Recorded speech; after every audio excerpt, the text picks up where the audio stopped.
bakka kamuu yoo deemte ilmoon haadha soquun dhiiftu isitti maal haa guddattu bakka feete jiraatte ilmoo kiyya jedhaan waliin kalaas isarraa hadda baate miti garaa kee hidhadhuuti akka dubartii cimtuu tokko jechuudha.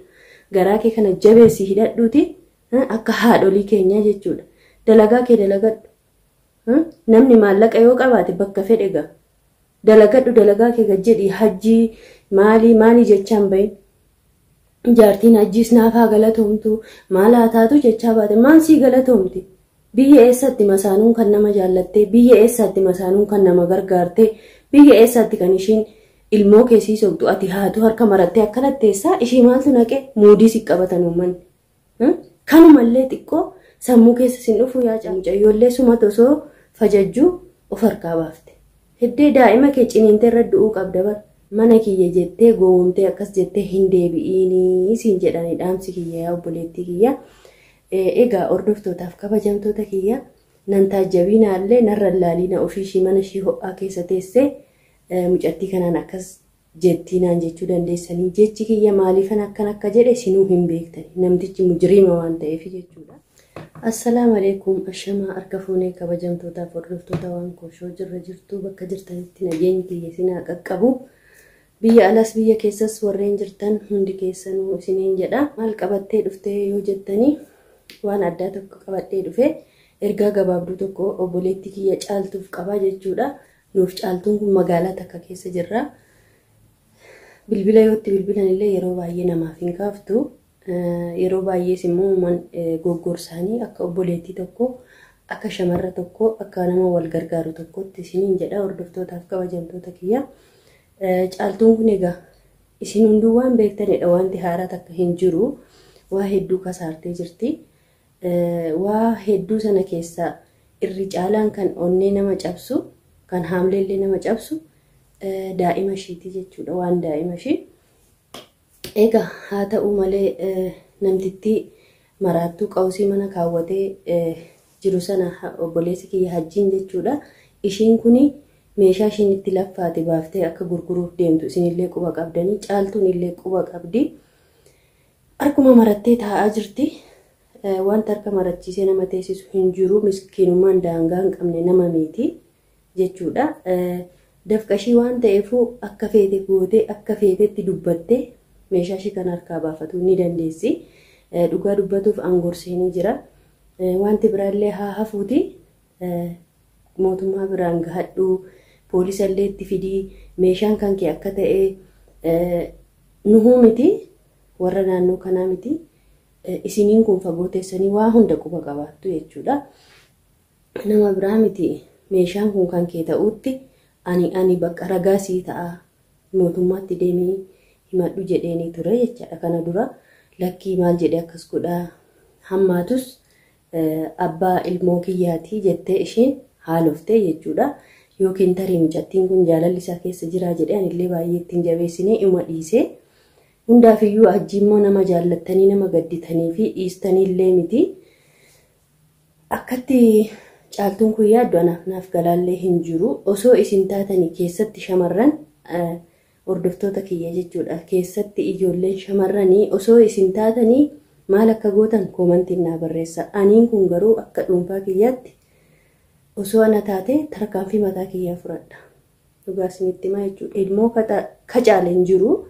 Ilmoo kiyyayyuu dhabee miti deemee namtittiillee yoo danda'e hin ajjeese yoo dadhabe irruma naa ajjeesan osoo ana taate jechuudha. Maaliifiyyuu akkaataan itti ishiin meeshaa ishii sana fidde qoosaa miti. Dadhabdee mana namaa hin beektani. Hundi keenya hin beekna waan mana nama kana keessa jechuudha. Hundaafiyyuu waan darbillee kaasuufi miti viidiyoo eda kana gadhiisan takka irratti ammallee hajjiin yaa caaltu silaati gowwaadha sila waamuma takka hin beektuuti dubbattee nama amansiisuu hin beektuuti. Namtichi kun ammallee jechuudha. Si jaalatee osoo hin ta'iin maallaqa kee ati dalagattee ega isarraa adda baatee alhamdulillah dalagataa jirti mucattiin kun jechuudha. Ammallee maallaqa ishii sana harkaa nyaatee fixuuf itti yaadee itti dhufe. Kanaafiyyuu aniin kun kasiin jedhu jaalala keetiif osoo hin ta'in maallaqa keetiif ammallee deebisee qilee si buusiif deema. of eeggannoo cimaa godhadhu siin jedha obboleettii kiyya. Silaati nama amantaa in amantaanii jaalalli illee keessa kee yoo jiraate dhiifama naaf godhii abbaa ilma keetii. Waan namaa keessa galuun gizee tokko tokko ni ulfaata. Namtichi waan balaadhaan deemuuf of eeggadhu siin jechuu barbaade. Innaa isinis hordoftoonni kiyya yaada barreessaa. Kan mucattiin baatii meeqatti dadhabde kana inni itti yaadee baasee buusee namtittii faana cagadanii nyaatanii ciisanii nyaatanii amma itti yaadanii ani nda'uum lolli isaanii kun shira wayii qabdii lana jechisiise shakkee in shakke. Maaliifuu hajjiin deemee caaltuu faana ogguu haasa'u sana ni shakkee tarii beekanii wal lolanii warriin kun caaltuudhaan as deebii jedhanii mucattii kan ammallee itti taphatuu hedanii ka jedhu keessa kiyya dhufe mana keetti gali jedhan mana ishii ta'uun har'asitti mul'ate yaa obboleessa kiyya. Yeroo hundati waan dharaa waan shiraa malee silaan dalagdu mucattii boossee magaalaa kana keessa as seenti achi seenti mana namaa ijji namaa ishii garafee jiraattu kana duramaa mana ishii keetti ettee hin galchin. Gabaabumatti of eeggannoo guddaa godhadhu caaltuu jechuudha. Namtichi jaalaluma kee takkallee hin qabu maallaqaafi. Kunoo namtittii ambaa ammaan dullattii wayii algaa Mustafaarra gangalchaa jira jechaadha. Inni amma ishiidhaan fuudhuuf malee mucattii mana jirtu kanas hin fedhu kana booda maaliif yoo jedhame ulfa garaa qabdeedhaan. Ulfa garaa waan qabduuf ishii kanallee hin fedhu ishiin garuu azaaba isa gooti. Azaaba isaan lachuu takkuma isaanii. Mana kiyya jettee goomtee akkas jettee hin deebi'iinii siin jedhanii dhaamsi kiyya yaa obboleettii kiyya. Egaa hordoftootaaf kabajamtoota kiyya nan taajjabinaallee narra laaliina ofiishii mana ishii ho'aa keessa teessee mucattii kanaan akkas jettiinaan jechuu dandeessanii jechi kiyya maaliifan akka jedhe sinuu hin beektani namtichi mujriima waan ta'eef jechuudha. Mee akkamiin abbaan masruufa mucayyoon keenyaattee baatii agashiin turte maallaqa lakkaa'ee kaffali jedha mucattii kana ni jira waan akkasii abbaadhaa mitiin dirqama abbummaa ni qabaa miti deemtee soo kassastee baatiin irraa muratuu dandeesse soo mucaan ishee bira jiraatte mucayyoollee sumata osoo fajajjuu of harkaa baafte heddee daa'ima kee ciniintee irra du'uu qabda bar maaliif ilmoo keessa amanteetti ka'eetti arsoona halkanii guyyaa uuu jedheen bakka akka inni hin teenyetti iyyee halkanii guyyaa kana magaalaa kana bitbit godhee ilmoo kiyya baasifadhaa ishiin hin sodaatti maa sodaatta leesh sodaattaa maa lubbuun kee waa lama lubbuun kee waa namarraa addaa ilmoo jechuun hin beekta maal jedhee sitti hima akkamitti teessa zimmettee yeroo baay'ee si gorsa illee uman dhageessu mucayyoon illee calluma jettee teessa maaliif hajjiirra harka qabatuun dhufe maal sii godhee maal gaarummaa kan sii dalagee hajjiirra harka qabatta yeroo baay'ee jechuudha. Kanaafiyyuu namtichi ilmoodhaan masaarifa fidii jedhee si gaafatu ammallee siif gaarummaa yaadee miti. Dhara shira jira of eeggadhu yaa obboleettii kiyyaa. Ilmoo keetii namoonni hedduun siin jedhanii ilmoo keetii jecha deebi'ii siin jechaa jiran. Ilmoon kee eessayyuu naqxu dhugaa rabbii sitti himaa. Waan biraa miti jecha namaa miti viidiyoon yuutuuba kanarra jiru ragaa bahaa jechuudha buru.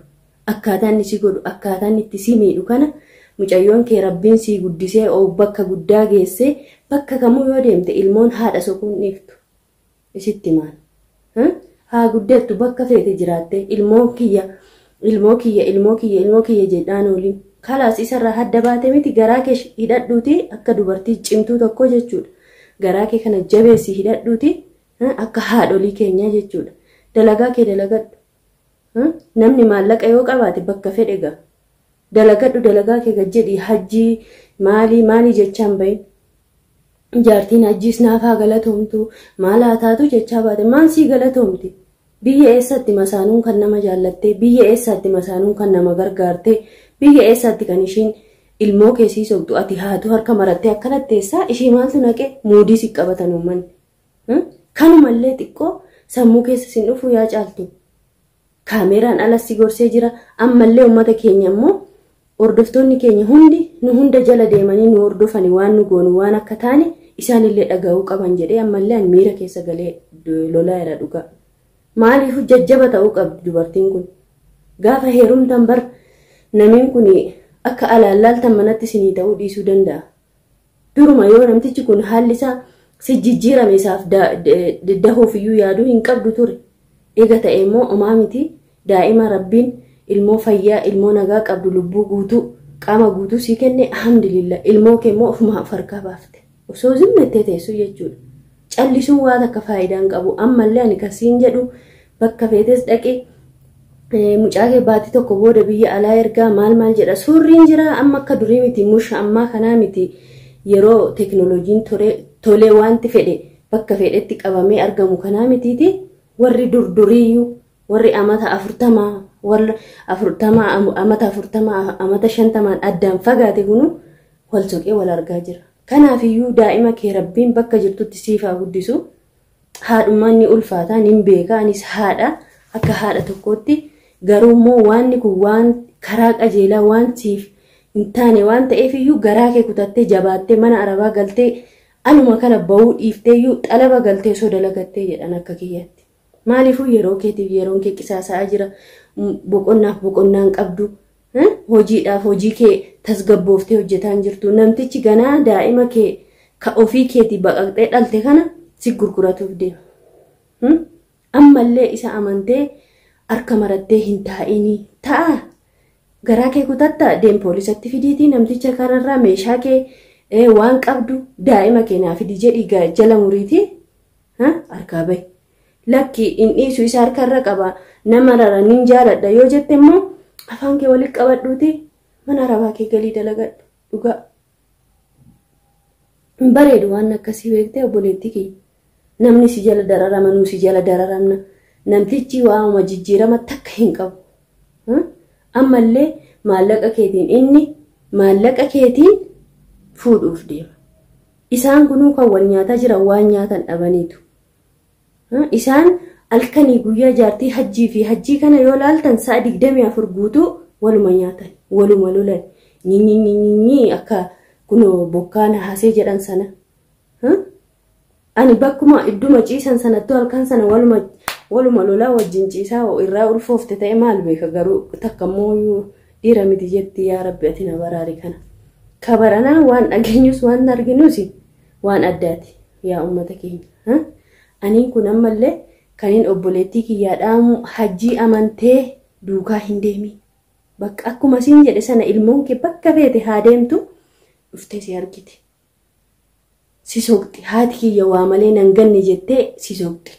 Keessattuu ilmoon dubaraa rakkoo dubartummaa waan beektuufuu oggoof barte si soqxiitii mucaa kiyya jechaa hin ooliinii.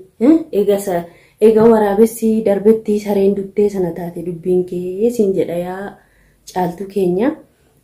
Egaa hordoftootaaf kabajamtoota kiyya atiin kunillee mana nagaa teessee namatti hin murteessin naan jechuu dandeessu. Aniin kunillee murtee akkasii waan fudhadhuuf boruuf jechuudha. Kanaaf dubbadhee yoon balleessis na of kalchaa kuni jecha akkanaa fayyadamuun keessirraan tolu waan koo yoo jettanis nadeeffadha komantiin naaf barreessaa isiniin jedha.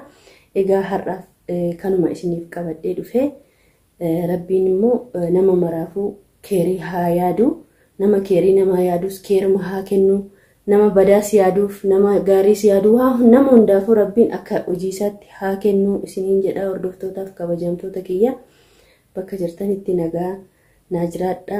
Viidiyoo biraan aga walitti deebinutti nagaatti isiniin jedha.